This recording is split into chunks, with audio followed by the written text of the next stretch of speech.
Hello viewers, আসসালামু আলাইকুম। সবাই কেমন আছেন? আশা করি আল্লাহর রহমতে ভালোই আছেন। আবারও সবাইকে কিচেন কুইনের পক্ষ থেকে স্বাগতম।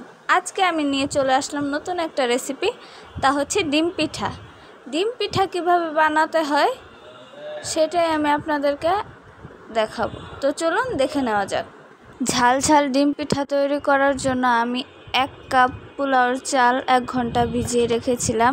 1 ঘন্টা ভিজানো হয়ে গেলে যখন চালটা একটু নরম হয়ে এসেছে তখন এর সাথে 4-5টা কাঁচামরিচ দিয়ে ব্লেন্ড করে নিয়েছি। আপনারা চাইলে এখানে চালের গুঁড়াও দিতে পারেন। আমার ঘরে চালের গুঁড়া ছিল না, তাই এভাবে করে নিয়েছি।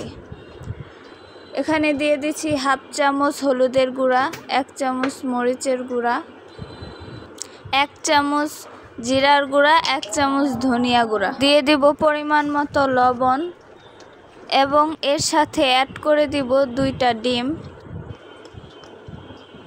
ডিম দিয়ে খুব ভালোভাবে নেড়েচেড়ে সবগুলো উপকরণ একসাথে মিশিয়ে নিতে হবে। খুব ভালোভাবে নাড়তে হবে যেন সব উপকরণ একসাথে মিশে যায়। এখন এখানে দিয়ে দিব 2 চামচ আটা দিয়ে আবারও খুব ভালোভাবে মিশিয়ে নেব। এবার চলে যাব ডিম পিঠা তৈরি করার জন্য চুলায়। আমি আগেই চুলায় একটা কড়াই গরম করে তার মধ্যে পরিমাণ মতো তেল দিয়ে তেলটা গরম করে নিয়েছিলাম। এখন এর ভিতরে একটা গোল চামচ দিয়ে 1 চামচ পিঠার গুলো আমি তেলের মধ্যে ছেড়ে দিলাম। দেখেন আস্তে আস্তে এভাবে একটু ফুলে উঠবে। আমার পিঠার এক পাশ ভাজা হয়ে গেলে উল্টিয়ে দিব অন্য পাশ ভাজার জন্য। পিঠাটা একটু লাল হয়ে আসলে বুঝে নিতে হবে পিঠাটা হয়ে গেছে। তো এখন আমি এটাকে উঠিয়ে ফেলবো অন্য একটি পাত্রে।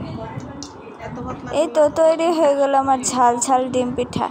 আমার এই সহজ সহজ পদ্ধতিগুলো যদি আপনাদের ভালো লেগে থাকে তাহলে লাইক, কমেন্ট, শেয়ার করতে ভুলবেন না এবং প্রতিদিন নিত্য নতুন ভিডিও পেতে চ্যানেলটি সাবস্ক্রাইব করে দিবেন। ধন্যবাদ।